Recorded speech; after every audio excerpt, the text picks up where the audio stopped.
Welcome back to the Horse Racing Show. I'm Kenny Rice. We're glad that you're with us. We're having our first repeat performer. Our first repeat guest is coming on right now. The last time we talked with him was the week of March 23rd before the Louisiana Derby. And now here he is as the winning trainer of Preakness champ War of Will, Mark Casse. Mark, thanks for coming back on and congratulations. I'll come on as many times you want, Kenny. Well, especially if we're talking about wins. Yeah, we might. Hey, you know, we got you. We got you slated for the Belmont too. Just thought I'd let you know. No pressure. I'm ready. You know what I loved about it all, and I said this at the start of the show. I thought, and not choosing sides here.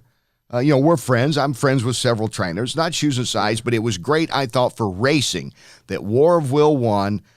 Squelching a lot of controversy, in my opinion, and the fact that he came out of the Derby and went on to the Preakness, kind of that old school style, trying them all. And then you said pretty much right after the race, all things look good, we're going to the Belmont. And to me, that's really important for horse racing, in my opinion.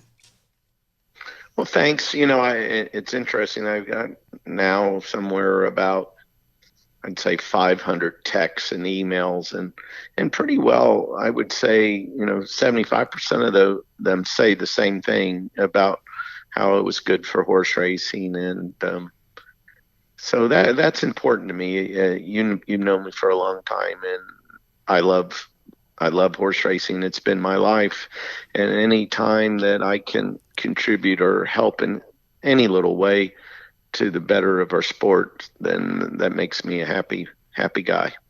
Well, we talked to you before the Louisiana Derby. Of course, most people know the gait problems down there, pulled muscle, War of Will, a little hiccup there in the training to get ready. We know about the Derby and being impeded in the Derby. So I guess the third time during this cycle was the charm for you.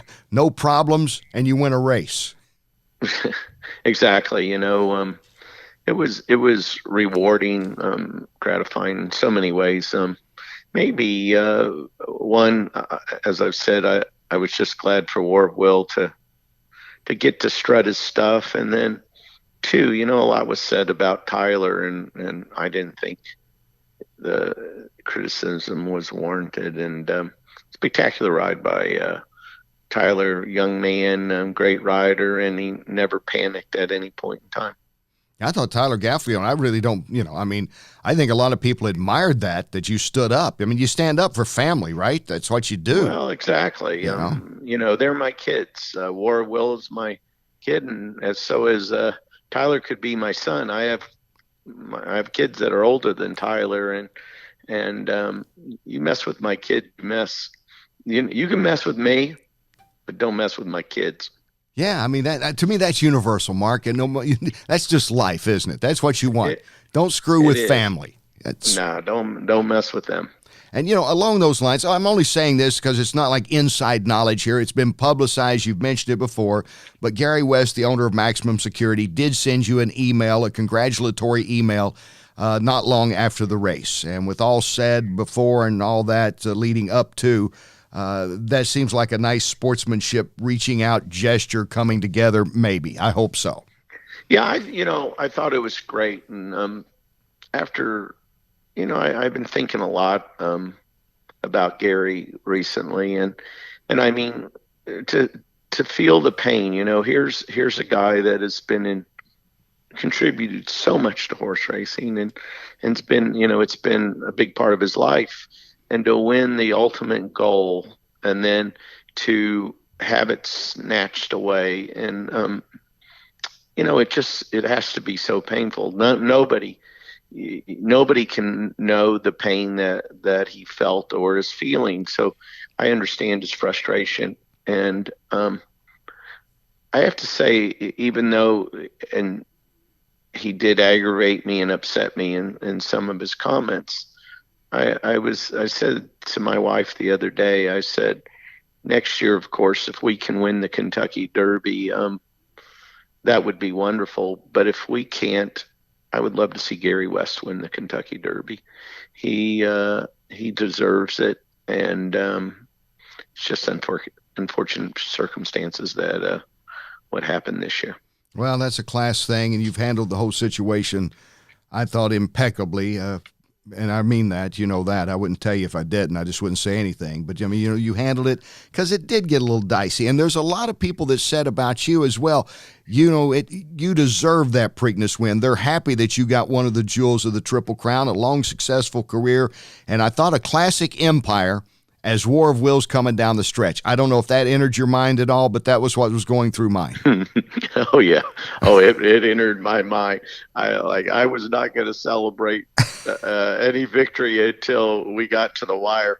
If you watched, I recently watched the telecast with my wife, and you can see me going back and forth. And what I was doing was, where our vantage point, it was extremely tough to see how far we were in front and how much farther it was to the wire. So I would look to the left and see him running. Then I'd look to the right, and I was looking at the screen, the big TV in the infield, trying to figure out, and my head was going back and forth, back and forth.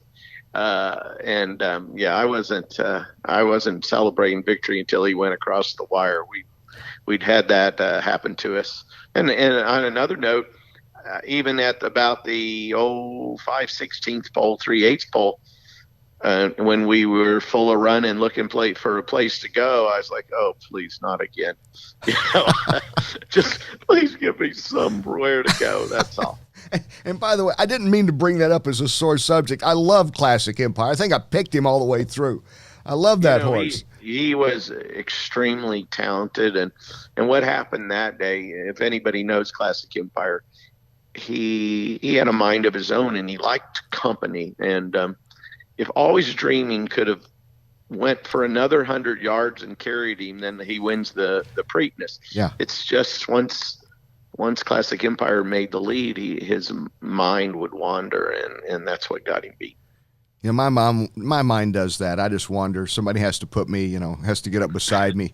I'm with you. I hear about these new, you know, where kids and these new studies, and they lose focus. That was me. The only thing I ever focused on, probably from, I want to say, second grade through high school, was the racing form. I could focus on that really well. You were telling me a great story about that. I guess a kid reading the racing form with your dad, Norm, who's a legendary, well-respected horseman, and you know, it was kind of like it was like I guess a class session for you each day to read the racing form, wasn't it?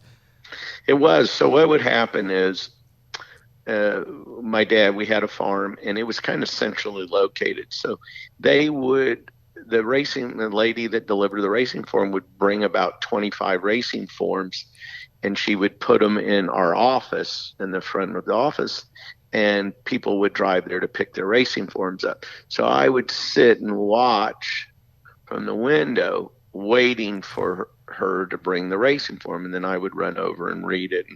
And Sunday was always, you know, a tough day for me because there was no racing form on Sunday. Interesting, later in life, I worked for a guy named Harry Mangurian. I was the general manager of his farm, and he would bring up horses, and I would tell him this and tell him that, and he goes, "How do you know those things?" He said, "What were you, 12?" And I said, "Oh yeah, I was 12." So, you know, I tell everybody I was foaled, not born. And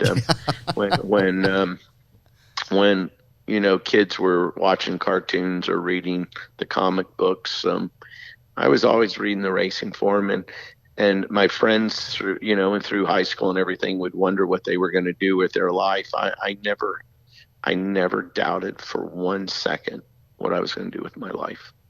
And what a good run it has been and still is. 10 times outstanding trainer in Canada and the Canadian Racing Hall of Fame. We joked about that the last time. How many people think you're Canadian?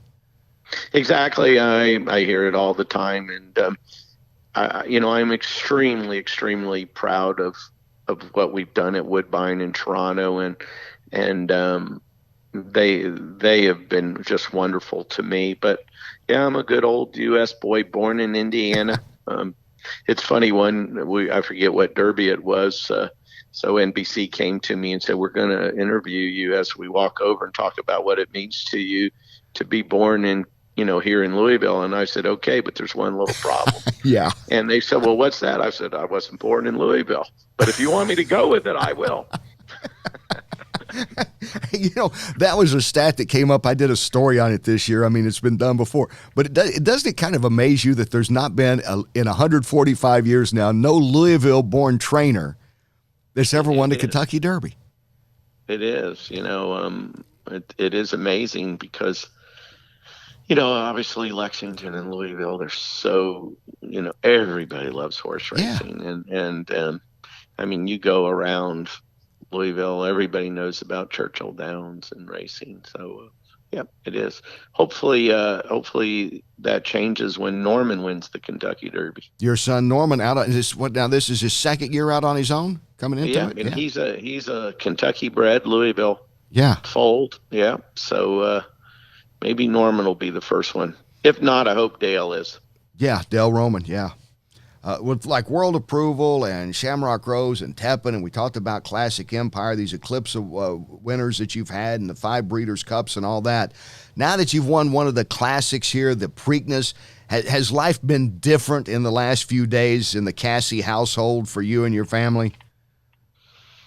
Oh, I would say yes. I've kind of been just isolated myself a little bit. Got back out, and I really love looking at our young horses. So I watched a bunch of them train today, and I've done lots and lots of interviews. And but it's amazing.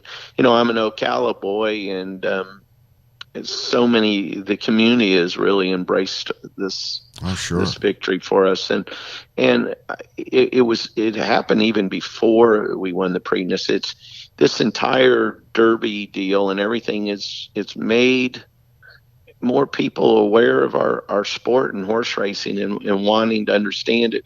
A couple times we've went to dinner or breakfast and people somehow know that, we had something to do with the Derby and whatever. And we get so many questions. It's just, it amazes me, Well, and they'll be talking about that. Like I said on the show a couple of weeks ago after the Derby, the 150,000 there, I guarantee at least 75,000 went out of there confused. They still probably didn't understand, maybe more than that. My wife and I went, and maybe I told you the story, but we went to Winter Park, Florida. So it's near Orlando. Went for my wife's, for Mother's Day. We were looking for a present, and we go into a store, and they asked where I got my shoes. And my wife said, Louisville, Kentucky. And they said, there were 4 men there, and they younger men too. And they said, did you go to the Derby? And we said, well, kind of, Yeah. And then they were like, what did you think about the disqualification, this and that? I mean, they were just going on, and I was just kind of smiling, In the end, my wife said, that was our horse. That was so, and they were just so excited. And so those kind of things, even with our Triple Crown winners, I don't know. People didn't pay as much attention. Controversy brings attention, right? You know what, Mark? Sadly or not, it does. It does bring attention to any sport, and horse racing's got it. And I was laughing at, thank God everything was good with John Velazquez and all, but this Bodie Express, all the internet play he got for just running around. I've had people ask me, what if he'd finished first? Would he have won the race? And these are people that live in Kentucky. I think they should know horse racing a little more, but, they don't follow. They're basketball guys. And they, so that was another thing that got some attention. Talking about amazing, I think John Velazquez may be the toughest human being I've ever been around. Yeah. I mean, John and I are good friends, and this summer he didn't say anything, but I promise you, because he never got an X-ray, he rode for 6 weeks probably with a broken foot. And he would go, he couldn't hardly walk, but he'd be riding and winning. And I mean, never changed his ability. But I mean, he is just an amazing guy. If that were me that came off, I'd still be laying there. I mean, me too. I told him, I texted him that night, and I said, you guys don't get paid enough. And he said, I agree. Isn't that the truth? We're not giving him a raise, though, so don't. He'll listen back. I'm going to try to have Johnny on pretty soon. He'll listen back to this, Mark, and say, Mark Casse, just after the Preakness, said we don't get paid enough. Exactly. Every jockey's going to be to go. Tyler, young enough as he is, maybe he won't be, maybe he'll be able to be okay, but unless they try to talk to him about this. Yes, exactly. But Johnny, just a first class guy. Yeah. We always we have a little joke because my wife's always blowing him kisses and he's blowing her kisses, and even in the Preakness as he went by, he's blowing her kisses. I said, Johnny, come on, I'm here. But we all, his wife and my wife, we all, we enjoy each other's company. So. And now you go on to the Belmont. Was this pretty much after the race? I mean, almost immediately after you saw everything was good with War of Will, Mark, that you said, we're going to the Belmont. If he stays like this, there's no doubt. Again, Kenny, I've been doing this since I was a little boy. Before the Breeders' Cups, before the Pegasus, everything. The Kentucky Derby, the Preakness, and the Belmont, to me, are everything. And as long as I feel comfortable with the condition of my horse and he's happy, of course I'm going to be at the Belmont. I've said this, and I think there's too many trainers out there that worry too much about that. They think they have to win all the time and do that. You do this. That's not me. I'm confident enough, and I understand that I'm going to get beat. But I always go back and revert back to what Alan Jerkins told me when I was like 20 years old. He said, I don't understand horse trainers. They all want to rest them when they're winning, rest them when they're not doing good. And I will, I'm going to, as long as I'm happy with him, he's running well, I'm going to run him. And at that time when he doesn't run well and looks like he needs a rest, then I'll give him a rest. But until then, you'll see us running.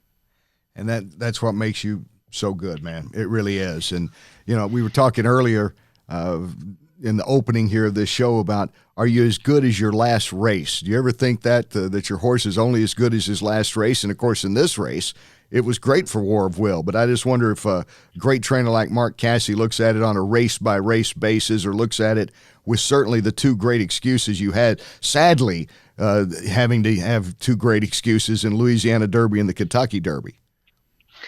I never look back. I just feel so fortunate to be where I am today.